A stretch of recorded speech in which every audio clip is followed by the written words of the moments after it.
national awards were originally to honour the people from the local clubs who had contributed so much. And Doyle, in the words of John Doyle, one time for Tipperary, he was inestimable to Tipperary, and he's inestimable to us here this evening. He's come every year from the very beginning, and we certainly do appreciate it. But the first award, of course, is the man who brought home the McCarthy Cup this year, Kilkenny's captain, Eddie O'Connor. A man who burst onto the scene 2 years ago when he came on as a sub against Wexford, and he was telling me today that when he was sitting in the dugout for that game, the perspiration was rolling off him, and it's my opinion it was the adrenaline was rolling off him. His display was such that day that he made a permanent place on the Kilkenny team. And this year off the jersey, and he handed it to the Galway man, and I think there was a caption on the paper the day after, "We're in the final," and that was Eddie. And in the All-Ireland final of this year, we didn't see it on the tape. Many of you will remember a ball flashed in by Joe Roberts, right into the corner to Joe Cooney. Joe Cooney turned, but the little man from Glenmore was with him, and flicked it away. And of course, rumour has it too that Eddie O'Connor is to be made a free man of the Canaries. We don't know. But one thing we do know, that the phrase in Croke Park on Corn Shocked Lapa will never be the same again. And here he is, Eddie O'Connor.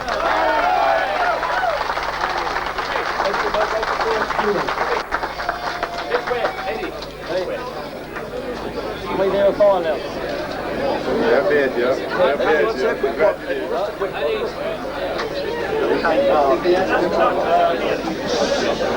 I'm not going to say a whole lot because Pat Fox, as you all know, is after buying a pub up in Wilson Place. But I just want to thank, this is the first time I've been up here, and I know I'm delighted and honoured to bring up to my Catholic Cup, not to rub it into you, know, that I want to thank you very much for inviting me up here today, and wish you all a happy new year. And if you have a few pounds to spare, you can come to the Canary West. Thank you very much. There he is, and I'm happy Eddie O'Connor. Well, we go back, we roll back the curtain for our second guest, and of course is Jim the Link Walsh. You want to marry with Kilkenny? He was part of probably one of the best full-back lines that Kilkenny ever produced in the 50s and 60s. And I noticed, Tom, they were bleak in Kilkenny, they drew with Dublin. But again, they came on against Wexford, and the rest is history. And he entered the record books as the man who held Nicky Rackard scoreless, and that's some achievement. And we're delighted to welcome here today Link Welsh, down there from Dunnamaggin. Nicky Rackard scoreless, and that's some achievement. And we're delighted to welcome here today Link Welsh, down there from Dunnamaggin.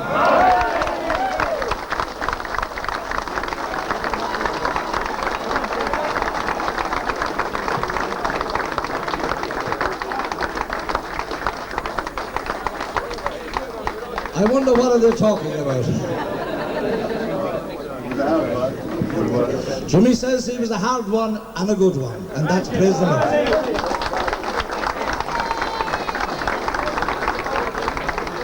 And now we go across to Tipperary, and we look to times past, to a man, and there is no truth in the rumour that Bertie Ahern has asked for some gold to be brought from Tipperary up to help out before the budget. And that man, of course, is John Doyle. He has so many, I think, 8 gold medals there for All-Ireland wins. An amazing thing about John Doyle, I was doing a little bit of research about John, and you know, we all know about John Doyle. He was referred to as the Matt the Thrasher. How many of us saw him from time to time emerging from the back, the shock of hair down over his eyes? He still has the hair and he still has the physique. And John coming out there time and time again with the ball at his feet and clearing it up field. As I think Jimmy Doyle said to me, he'd lift Tipperary, he'd lift anyone. But here's a little interesting thing. After winning 3 All-Irelands, John Doyle was going to pack it in. And there you are, John Doyle was going to pack it in, but the remarkable Paddy Lahey spoke to him and he carried on. Many people say that, you know, John Doyle and Christy Ring, the confrontations, what was it like? Who hit whom? John says he has a little war wound from Christy, but there's a lovely story told that Val Horgan of the Cork Examiner was in America and Christy Ring was in the foyer and he knew that John Doyle was coming in.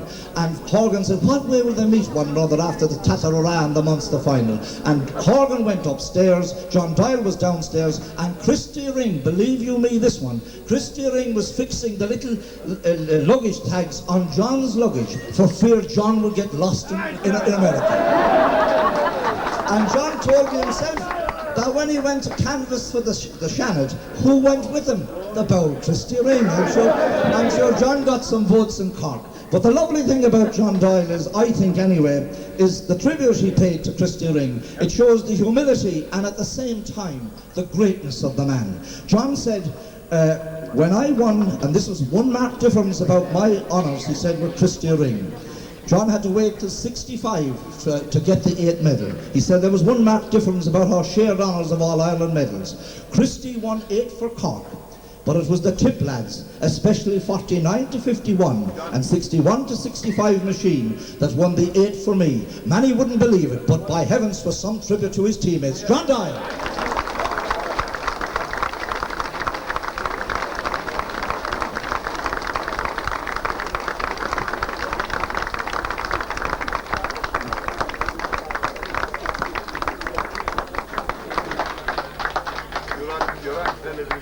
John, we can't let this thing go without you saying a few words. You're well able to speak and go. Jimmy, you look after.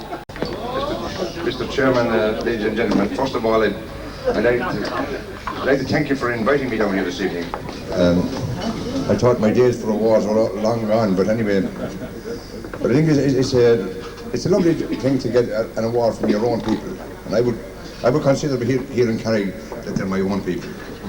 Because I came back to Carrick here many years ago and played with my club here against teams here in Carrick and that, and I always got a marvellous reception. And I'm delighted to come back here again tonight and to get this beautiful trophy. Thank you very much.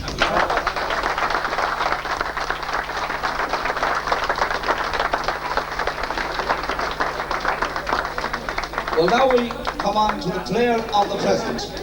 A man who's been referred to as a hurling wizard, who's been honoured in many ways and for over many years. And that man, of course, is Pat Fox. A career stretching over 3 decades. All-Ireland awards in the 70s, 80s and the 90s. Corner forward in 78 and centre forward in 79. In the underage, nothing to show for it. But then it was on the under-21 panel for 4 years and 3 All-Irelands. An inspiration to young people here who may be a little bit disappointed that honours don't come early. He started at corner back, and then the old knee kicked up. He returned in 83 as a junior in 84. And Pat's own comment about all the opponents he played in, and I think it's a lovely comment, he's beaten them all and been beaten for them all. That year was 1990, but his goal in 1991 was referred to an example of knowledge of back play as well as forward play. Only member of the team, incidentally, in 1989 to be married, and let's add a little outside to that, that's why he has such stability, he's married. And of course, you know, he was always courteous, and he was courteous to me, and starting off some years ago in Tip FM. He was always very nice. But I love his comment when somebody said to him, Pat, how are you going to finish up with hurling? And he says, as long as the ligament stays together, I will stay going. And our wish is that he will be staying going for quite a number of years yet. Pat Fox, the man.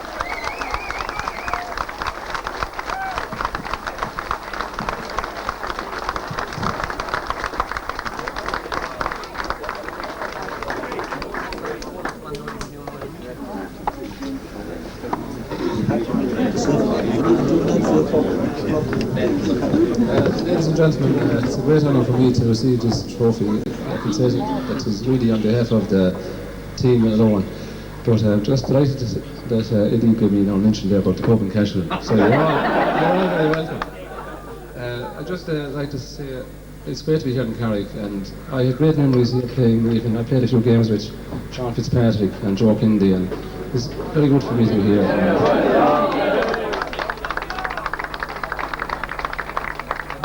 back to Cashel, you know where to come. Okay, thanks very much.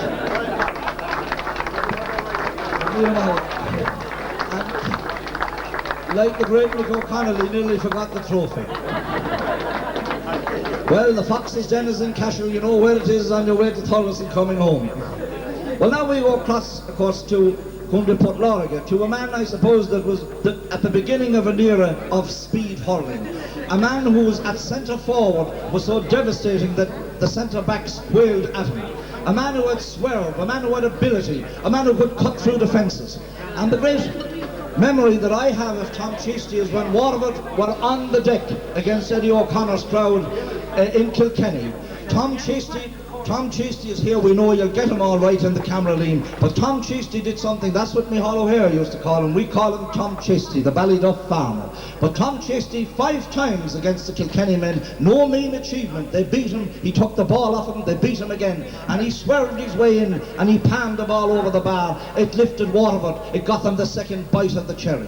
The second day, Kilkenny raced away, they were 6 points ahead, for anybody can remember. But it was Tom Cheasty brought him back, swerving runs to the middle, dashing to the side, everything else. He was an unorthodox hurler, he was a marvellous hurler. He had Frankie Welsh on the right and Flannelly on the left, and whatever happened, Cheasty came through the middle, and a man with tremendous dash. But the one game I always remember Tom Cheasty was below in Portlaw, when the odds were stacked against him, and they were narrowly beaten by a free, as they say, flipped home by Jimmy Barry Murphy. Tom Cheasty, a man who can take his part in when hurling is discussed in any part of Ireland. Tom Cheasty from Ballyduff.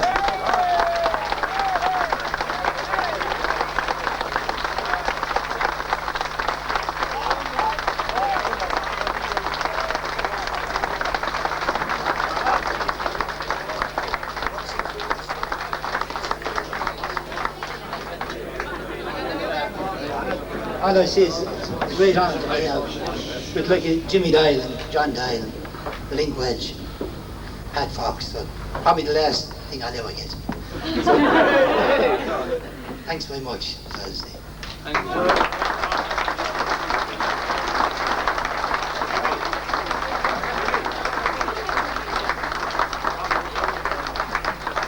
I have a sneaking idea you get the Texaco, because anytime we pick anybody here, they go to a bigger award. Look at John Dyer.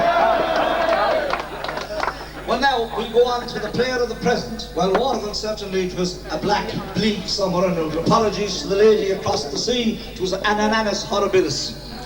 But anyway, one bright star shone in Waterford, and that was a man from O'Neill, or from 4 Mile Water, Pat Welsh. A man who hurled his heart out against Kerry, and for those of you who saw him in the league games, particularly against Tipperary, he was a star among stars in Cappoquin at the end of the year. And we'd like to say too to our football friends who are here, he's no mean footballer, because when the chips were down, he had to take the penalty. He was Captain Courageous, he banged it in. And our choice for Waterford Hurler of the Year is a young man, we'd say, with a great future, Pat Welsh of the Nire.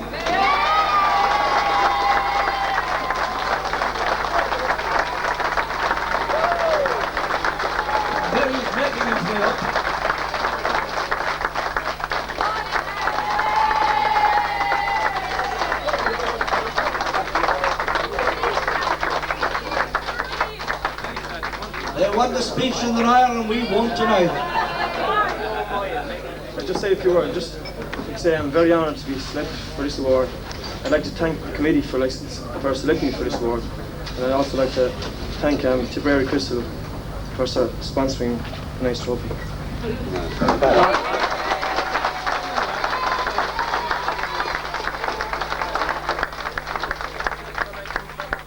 While people in Tipperary may laud and applaud their hurlers, don't forget this was a great year for Tipperary football. It saw them contest 3 months of finals. Okay, they didn't win them, but since the friends of Tipperary football and our friend here, Seamus McCarthy, took over, they've been positive, they've been determined, and they're going forward. And one of the men that has part of Tipperary football, a great climb back, is the man from Feathert, a man who in 1984 was part of the great minor team of Tipperary. A man also played minor hurling, would you believe it, in the Munster final. He said to me today, don't talk about that, but we will. But Brian Burke, to me, was a man who played great football. He could get his place in any team for his midfield. And we didn't see it in the piece of tape, but for those of us who did see the game in Thurles in the Munster final, it's no mean feat to say that Shea Fahey and Teddy McCarthy, they got no crumbs at centre field, because Brian Burke and John Costello were very much on top. And I'd like to say too that many people may or may not know that Brian Burke was the first Tipperary player to be selected to go to Australia with Jack O'Shea's team and all that. So there you are, a man who was more or less in the sunset rather than coming into the sunlight for many years. But this year it was a great year for Brian, and in the county final he certainly proved himself man of the match. Tipperary's footballer extraordinary, Brian Burke from Fagg.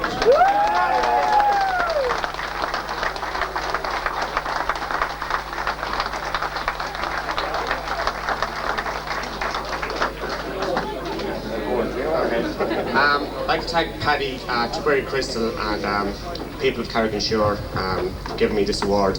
I hope we're not in the twilight yet, Paddy, yet, but might be a few more years left in us. Tipperary football, there's great encouragement this year, and hopefully we can do better in '94. Okay, thanks.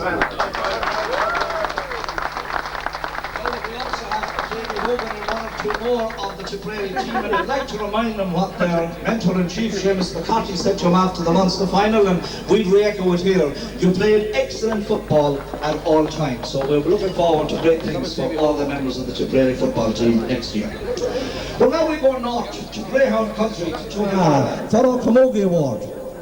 We have a young lady there, Suzanne Kelly, and I think I've got it right.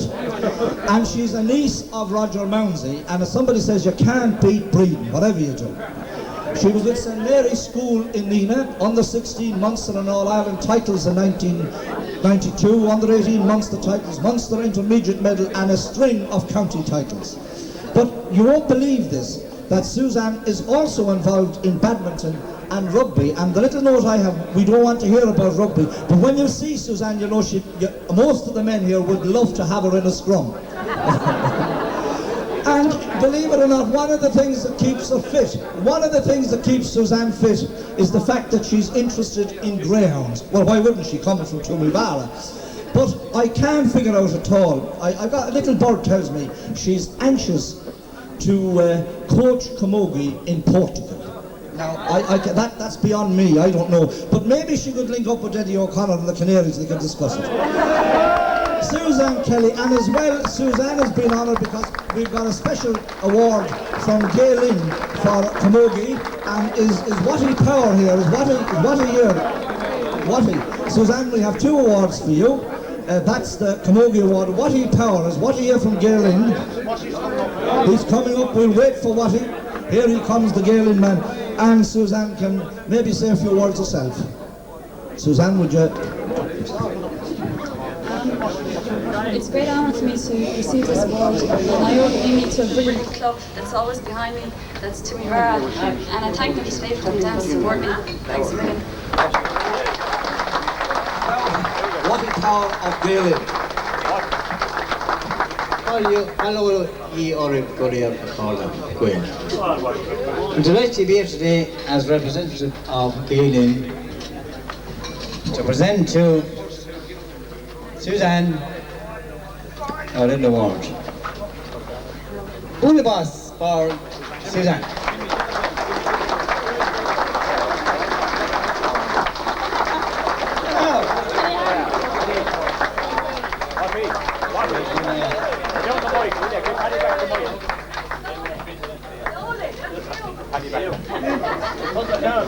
Right, Suzanne, the bouquets of flowers and all.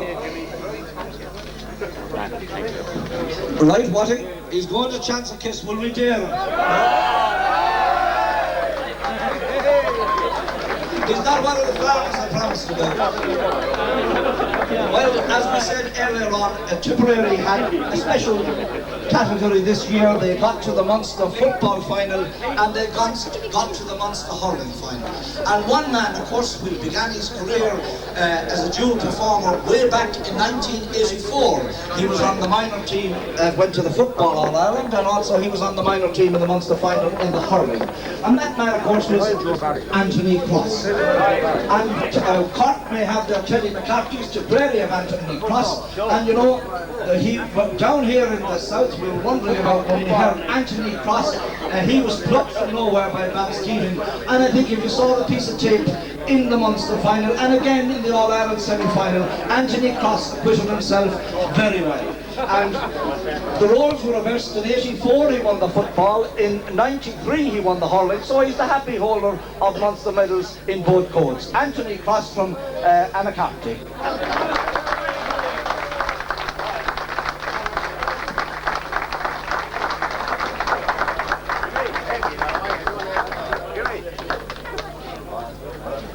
Paddy and Tipperary Crystal, I just like to thank you for this award. I will always appreciate it, and I see my football manager down there, and I just like to say to him that we'll enjoy it tonight, but Seamus, come the 1st of January, that'll be it. All sins are forgiven, Anthony.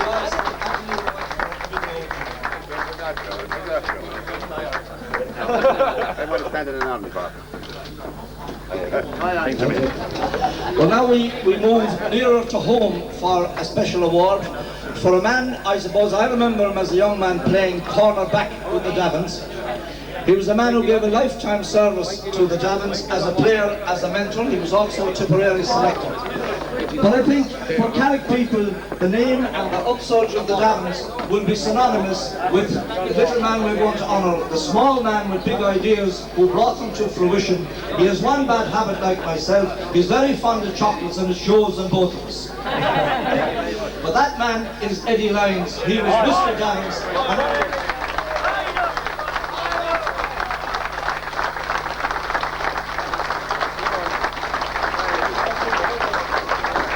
And as Mick Roach said to me on one occasion, he said, well, I know we've won the Munster Club, I know we won 2 Tipperary County Senior Championships, but he said, we owe a lot to the little man. And that's Eddie. Give him a big bowl of us.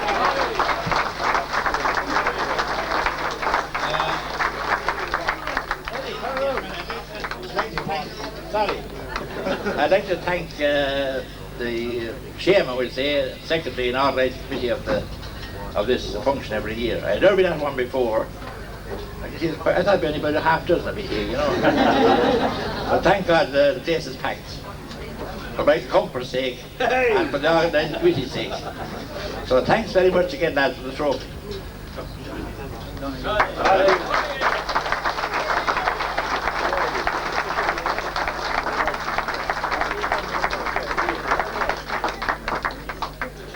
Well, now we move on to a local award, of course, and the first team we go to is the Carrick-on-SUIR Swan.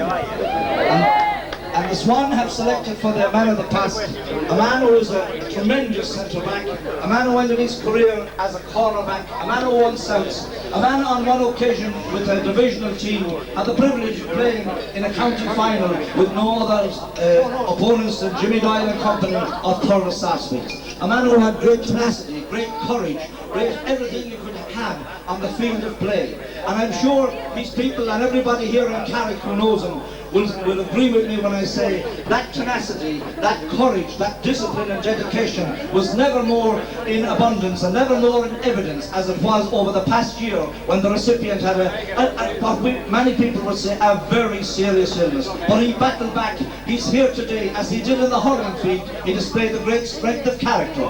John Waters.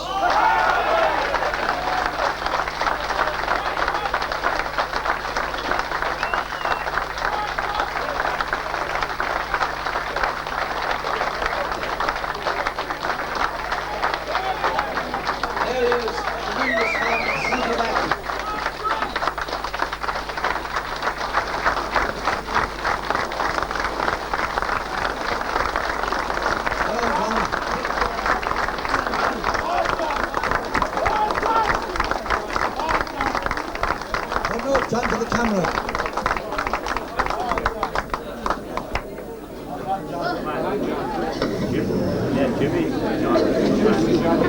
There you are. As one hurling man to another.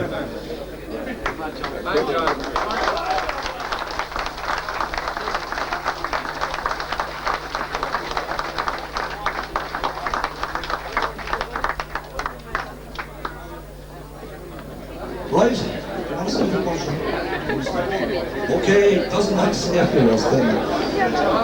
Take your time, John. Take your time. Great man.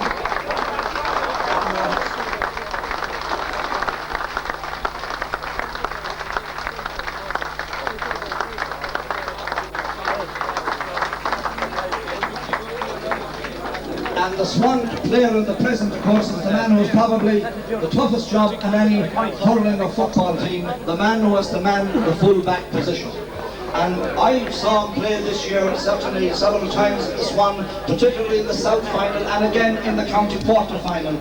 A man who gave nothing away, wasn't worried about opponents, and for many years has served the Swan faithfully and diligently. A man who is always there for training and is always willing to have a go. A man who's steeped in the tradition of hurling, a man who all the years of his life has given, as we said, great service to the Swan. He has 5 or 6 South medals, but he's happy to play. And that's why these triangle awards are so important, that men who otherwise would have gone on and nobody would know about their great work in the clubs and in the towns. Well, we'd like to honour him today. A man who was working earlier today, he tells me as a pilot for the rest of the night, and why shouldn't he? Dick Lonergan.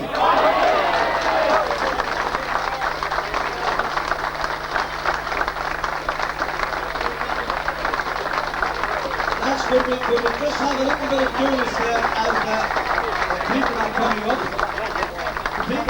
A little bit of shush will be all over. I know you've been very good, but we would like to give everybody Dick. Out this way. Dick.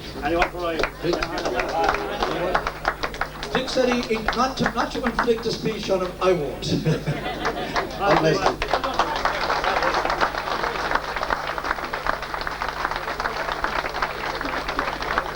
now we go to the Javans, and you know, in every club at some time or another, and they go on for years, and sometimes they go on unrecognised.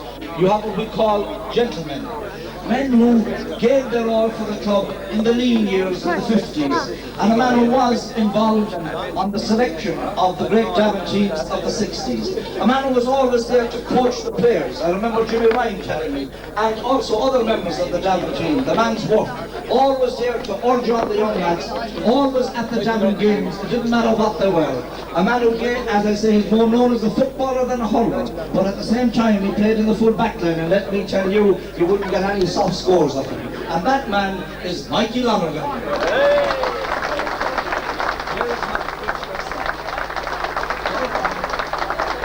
trying to make his way up from hill 16 or wherever it is. Mikey there, can we get him up? He's coming up. But we see him there leaving when you get a spotlight on him. He's coming on the left. Now, can we make way for Mikey to receive his reward? Here he comes.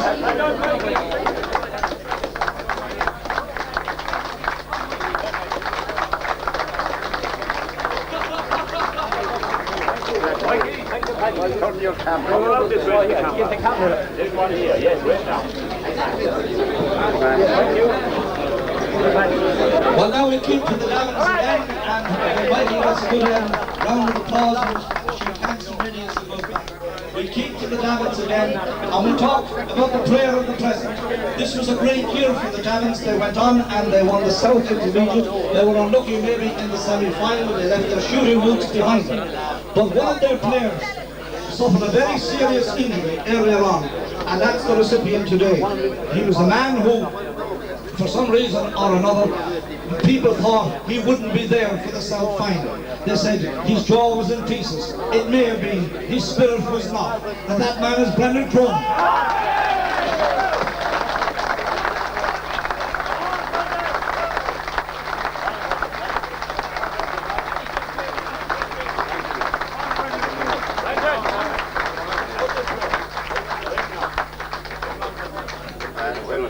And Brendan, none the worst of all the injuries, Brendan. None the worst.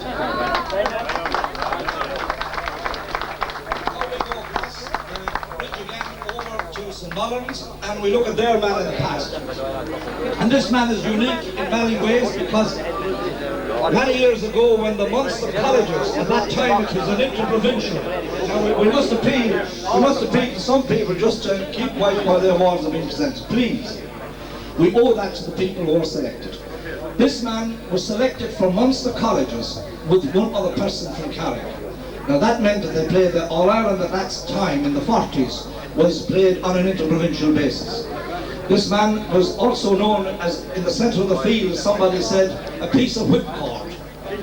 And the man, of course, is Willie Harte from Kilballyquilty. But I'll tell you a lovely story about Willie. Willie has a brother who's a Cistercian, and he was recently sent on a tour of England by the abbot for something. And when he arrived in Cardiff, he was stuck on the railway station for about an hour or so waiting for a train.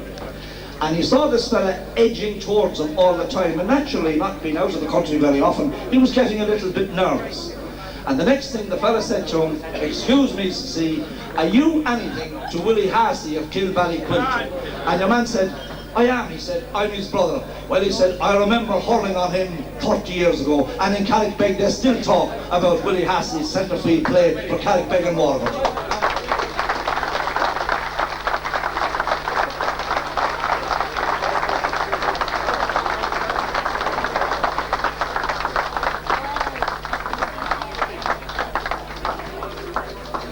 Willie, come around this way.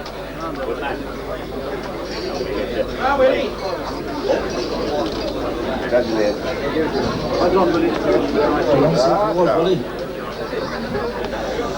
Just I wish to thank St. Mullins Club for nominating me for this award, and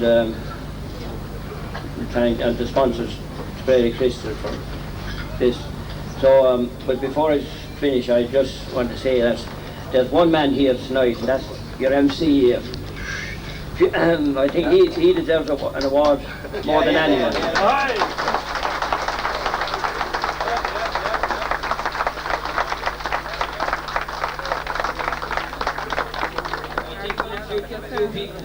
Paddy has, I'm sure, at least 3 counties senior football medals. Paddy, I think he deserves an award. Bull bus for Paddy. There you are, never trust the father, they'll always get the better. Well, now we come to the St. Mullins Younger Player of the Year, and we always try over there to give it to a young man. We have another award ourselves later on. And this young man, of course, is a young fella I knew growing up. He won under 16, he represented the division in Waterford. A wonderful young player, was kind of chugging a year or two ago, came back, and certainly at cornerback he made the position his own last year, played delightful hurling, comes from a great hurling family, great uncle of great uncles I should say. Everybody knows Sean Reid came Proctor on him, and Tony Reid, and a lot more of them. Larry, of course, who does so much work in the coaching. But he's bred, and as somebody said to me, you can't beat breeding, and that young man is Eddie Reid, and we're delighted to give him an award.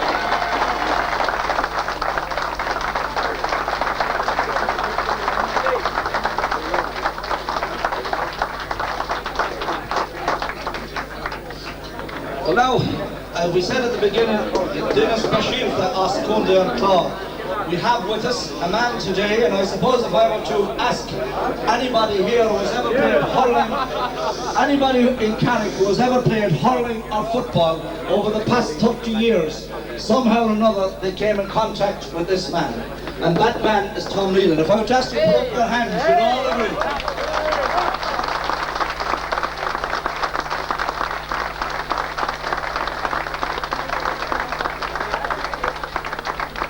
Whether it was the skills of the game in hurling or football, Tom Nealon was involved. I remember the late Mick McNamara telling me when they came to Carrick first, and that's a day ago as they say, Tom was down in the green in the winter coaching fellas in football, and the lads were at home trying to work out mathematical problems. But Tom was working his own mathematics down there. The only thing I would say about Tom is, don't be on side of him when Clare is playing. Because he's the referee, he's the player, and if you haven't a good pair of ribs, you're in trouble. He also has a record. I think he was off yesterday in Clare getting an award for a get-together, I think that they won 27 years ago. He went down to Clare to receive an award from the banner. And it's interesting too, of course, he went to St. Flannan's College in Ennis, and what they lost in Clare, we certainly gained in Carrick. And another little point, I think he should go into the Guinness Book of Records, because I think there's Nolly Power said when he was young, and Nolly was always stout, so he's nicely rounded there, you can see. Tom Nealon brought a whole team from the Green School in an NSU Prince. Now somebody figure that out. Down to Pintown to play a match. And there's not much more I can say on the J front. His enthusiasm knows no bounds, and he's still with us today. Tom.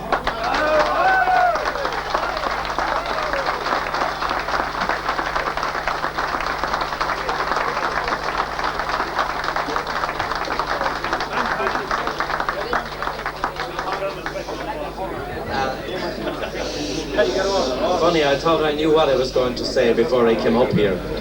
Now, of course, I haven't an idea. I'm very deeply touched and honoured to be here to receive this special award. I have, as Paddy said, spent quite a lot of time, so there's a lot of my sweat down around the green, with a lot of yours mixed in through it. I have always tried to give the kids something to do. And I always believed that if, as a youngster, you valued the skill and the dexterity that it takes to be a good player in any code, that was something that would stay with you, not just as a juvenile player, but as a senior player, even an international player in whatever code you're in. I think that this type of gathering that we have tonight should be held hundreds and hundreds of places throughout the country, because too often all we see of each other is shouting insults and abuse at each other.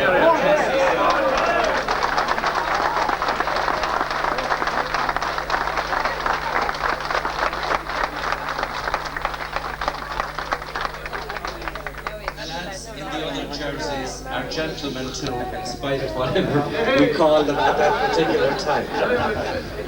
And I think that's understood, but maybe we don't say it often enough. Carrick is an unusual place. It's been my privilege that I mean that in the very best way.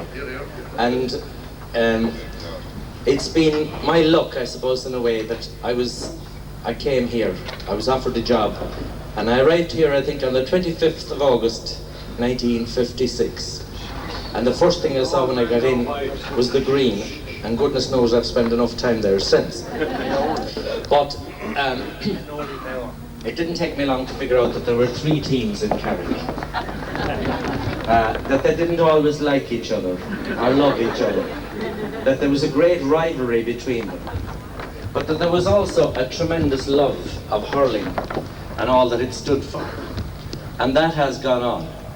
I'm not one of those people that say that we should only have 1 team in Carrick. I think there's plenty of room for 3 teams. And all I would say is there is, if the people will put the time, the players will put the time and the effort and the energy that was formerly put into it. Where I would say that we might be able to do something is among the kids. The numbers are dropping. The big families of 21 and 22 kids. Maybe it was the children's allowance that attracted them. But the big families, the wonderful families of Carrick with the 20+ kids. I mean, you just look at them, they were brought up very, very well indeed. Their parents put everything into it. Those type of families are no longer with us. The numbers are falling. I think the spirit is still there, and what I would be saying is, if we can get the kids to appreciate when they're young the skills of the game, if they can look at somebody wearing a Waterford, a Kilkenny, a Tipperary, even a Clare jersey, and see that in under that there's a skillful player, somebody dedicated to their craft and their art, I think that we can look forward into the 21st century and say that in 2093 there will be another Pat Fox or Eddie O'Connor or Pat Welsh or the players from the different clubs. And maybe there might be a Tom Nealon in somebody's, you know, I was a landlady's nightmare. I was never in time for tea.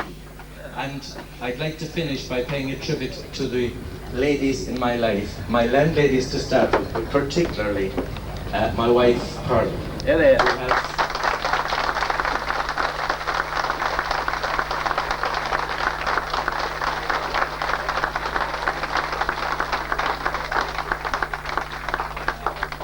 She's a she from Kerry, but I'm afraid that her interest in either football or hurling stops around there.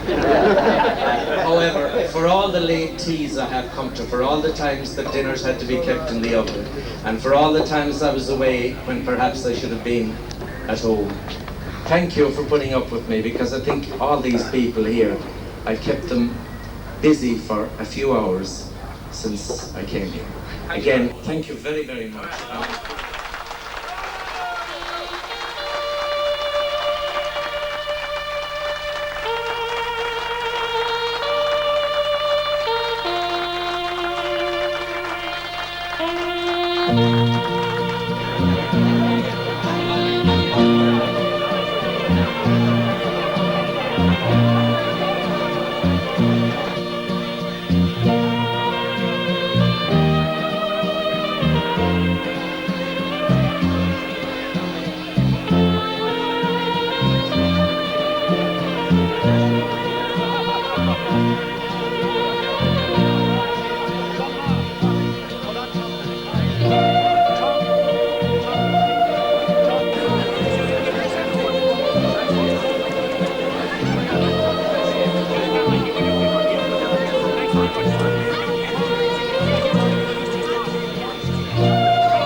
Triangular awards are now deemed in Tipperary to be some of the most prestigious awards that can be got by players. Tonight I'm joined by Jim Link Welsh of Kilkenny, Tom Cheasty of Waterford and John Doyle of Tipperary. Three of the country's probably best hurlers ever to grace the fields of this country. They were the recipients tonight of the Hurlers of the Past Award. I'll start with Tom Cheasty. Tom, what does it mean to you to get an award like this? It's a great honour because we with John and Jimmy Doyle, but particularly with Jimmy presenting them, like, and to be associated with players like John and Link and Jimmy Doyle presenting. I think it's a great honour. I wasn't expecting it now, to be honest. Link, how do you feel about Tipperary, Waterford and Kilkenny getting together for awards such as Wonderful, this? wonderful. Wonderful for this what today and everything in all its life for charity. Yeah, it's a tremendous thing to see players coming together in functions like this organised, John Doyle, for charity.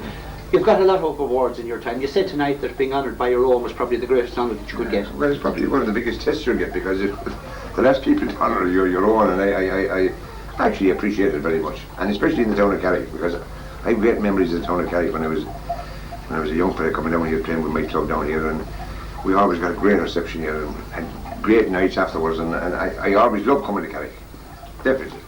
Now, Tipperary is probably one of the most inland counties in the country, and we're surrounded on all sides by different counties. You know, when you talk in terms of CARRICK-ON-SUIR, they're up against Waterford. When you go up to Thurles, they're up against Kilkenny. Tom, the rivalry between Waterford and Tipperary at this end of the county. Well, it would be particularly now in Carrick, I suppose, with the Swans and the Davins at this side and the St. Malcolms at the other, like, you know, but of course the war that Tipperary, like, would be the thing as far as it's hard for us to compete with them, like, you know, but we do the best we can anyway. Yeah. Link, was there fierce rivalry between Kilkenny and Tipperary in your day? A bit. And what? We crossed the bridge. Oh, there we had just the bridge there. Right. They had the triangle there. Yeah, but Link, the point about it was that even after the toughest games that you played, there was always a great friendship between the players. Games. You never played? No. And that man behind never played tough games. What kind of games did you play, Link? Simple. Amateur. Doyle, people say that the games back in the 50s and the 60s were far tougher than they are now. Is that true? Not particularly. They were different in the sense that I think people were more manly that time, because if the Link hit me a shot of a shoulder, and if he knocked me, I wouldn't stay down a second. I wouldn't please him not stay down. You know, that was the way it was. There was more pride and passion that time than I think there is now. That is the way I see it. Right. We talk about pride and passion, Tom, but was there as much skill then as there is now? Well, I think it was the same skill, but I couldn't agree with more with what John is saying there about the players like getting to take a hard knock, and the pride was there that they wouldn't go down. And then you didn't have fellas being put off then, because nowadays you have players getting in kind of a reasonably old shot down, lying down. I saw there this year now between Kilkenny and Offaly, man going, you know, a player lying down, and a fella gave him a shot put over the feet. I think that's disgraceful. They shouldn't. Disgraceful to have players lying down on the lying down. Link, tell me, you're not. I would be worried, Sam. I would. Link, you played full-back for Kilkenny. Very little. How important was the role of the full-back line in your day? Ask that man. Ask that man. Doyle, Link seems to be passing the buck to you all the time. I can see that. How important was the full-back line, as distinct from the half-back line, the centre-back, when there was a lot of concentration? Well, it was very important that time, because you see, the goalie was entitled to be charged, you see, and that time, thank you. That time, if he didn't protect the goalie, he could wind up in the back of the net ball and all, you see, which was very important. And I to a certain degree, I think that the game has lost something by the fact that they've given the goalie too much freedom nowadays. He can play around and delay it as long as he like, and nobody can touch him. I think that there was more excitement from the spectators when the goalie could be charged. I don't know what the Link thinks, but I mean that is my honest opinion about it. Link, the goalkeeper is protected, admittedly, but the forwards are also terribly well protected now. Okay. There's no great tackle that you can make on a forward in today's game, Tom. No, I think there's lots of them there because the fellas, the backs were coming at us hard. But that kind of, in a different game then, it was easier to, if fellas going at you, like, it's easier to abide him. Because he's really trying to kind of sink you. So you kind of avoid him easier then. But then, it's like John was saying about this square business. So you see a ball going into the square now, and then you see a free out. The referee might be standing in the centre of the field, and free out. You wouldn't know. I'd say you wouldn't know what he'd be talking about. Anyway. That's some trivial of say a forward going in to put on a high ball. He goes mad in front of the ball, like to put on it, and then you have a free out. I think there should be something done about that. John, you mentioned earlier about the goalkeeper being overprotected now, but would you not agree that forwards are overprotected as well? To a certain extent, and I don't know, you do, and you fucking tell it. Yeah, but I mean, that's okay, that's good on television because that goes out well, but having said that, I think there is a certain amount of attitude being taken out of the game. As I said before, you go to a game nowadays and sit down the match, the best has been at a wake. Nobody shouts, nobody does anything. It's all geared for television, it's all just some armchair stuff. There's no thrills and spills like there were years ago. I remember we played Kilkenny league matches, and I tell you one thing, there'd be dust flying on the place and the crowd would be on their toes, and you don't see that anymore. Mind about dust, to be dust, no, it's just last year. You know. You didn't win in All-Ireland last year, and that's quite true, yeah. You know, no dust. There's dust in the square. Just about dust. Yeah, but you need a bit of that, though. I do. You need a bit of that. Well, you think so, Tom? Yeah, I think the game's have to lose. Dan Lynch is one of the main organisers of the Triangular Awards, and on Tuesday night I asked him what they were all about. Well, Jerry, if you live down here, which obviously you don't, but we live here in a very, very serious hotbed of GAA. Across that river there, if Ollie Welch was standing in the main street of Carrick-on-SUIR, he would puck the ball into Carrick Bend, which is County Waterford. And if he pucked it twice, he pucked it to County Kilkenny. And all down through the years, we've had all this camaraderie in Blackgarden, and when Waterford going well, Tipperary going well. There's a great rivalry down around here. So I suppose, like, we were down for a long number of years. We were down for 17 years in Tipperary. And when they came back in 1977, we kind of decided that among ourselves we'd have a kind of celebration at Christmas. That we had so much fun in Killarney and Thurles that, and Davy Power, he's not here now today, but he was kind of the main organiser that he said that not only will we have a celebration, that we bring in, I don't know, a charity, and that we make it a kind of a day out, a kind of a place for people to come. And we had that, and kind of developed there, and the main, really, I'm not the man for to be speaking for it, because the real main men then were Davy Power, Sean Doyle, and if I might say so, a great array man who actually gave a great, in the beginning, came to it, was Mick Roach. But Mick, being the modest man he has, kind of stood back there and listened to all of us, and Davy and Sean and Nolly Power and Ollie Doyle, me Harte, as we know, got it going, and we kind of had days out, and Tipperary then won All-Ireland, and then Sean decided that we'd have a Triangular Awards. That was very unfair, like that he thought that it might be kind of getting biased, and we had the Triangular Awards, and in the first year we had Martin Cohen and from Waterford, and we had Paddy Cody, and we had great lads, and we developed it there, and that's where it is today. But it has become a major event on the calendar.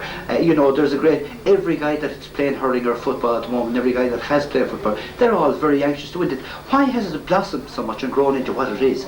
But that was never our intention, Jerry. Our intention was to have a day out for ourselves, but it's really, to me, I'm only quoting a great Limerick man, Jerry Chalk was coming here from Limerick to Tipperary, that he always said it's like a Munster final in December. And that's the reason for it, I think. I think the atmosphere is very important. We all lads, and as Paddy Duke can say, there's no fella shouting and rolling. And the main thing is that we all know the result of the match before we see it. Right. Some of the people, some of the greats of hurling, you have fellas like last year you had fellas like Jimmy Doyle, Tom Welch, Tom Cheasty, John Doyle. I mean, you're talking about the top guys. Yeah. How can you make decisions like that please people, and yet when we talk in terms of the All-Stars, we have complaints every year about the way they're selected? Oh, Jerry, we have complaints too. But I suppose at the end of the day, like it's done in the pub and by the Comfort and Margaret, lay on the facilities, and we do have a very good day. It isn't a major national event, so it doesn't. And the fellas who get it enjoy it, and they do appreciate it. And no one has ever refused to come down. No one has ever said they wouldn't come down to take this. And most of them they come down and say, "I never thought it'd be like this." They all think it's become a small do in a pub, but this is something that we work hard on.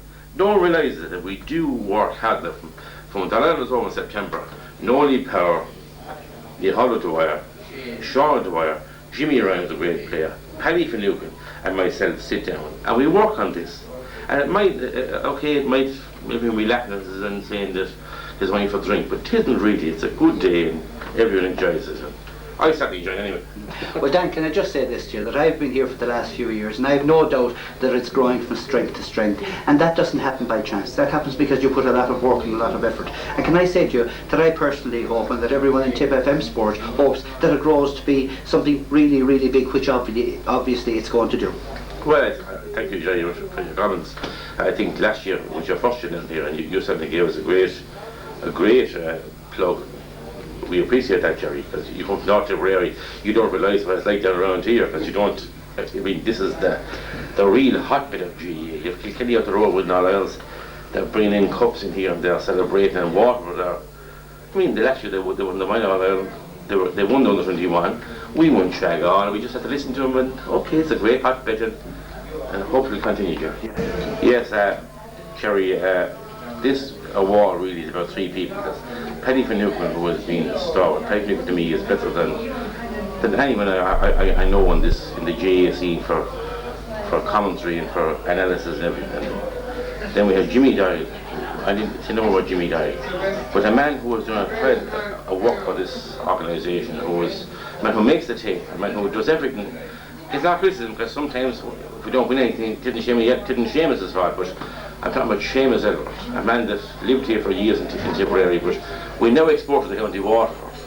He's chairing the board and over down there. Seamus is a great character, a great person, a great man to do work, and he makes the tape, puts down what he thinks is right for the day, and irrespective of Christmas, Seamus just does it, and he's here today with us, and I'm glad to see him here, and his father John, who was a former recipient of the player of the supporter of the year for Tipperary, even though he's from Wexford.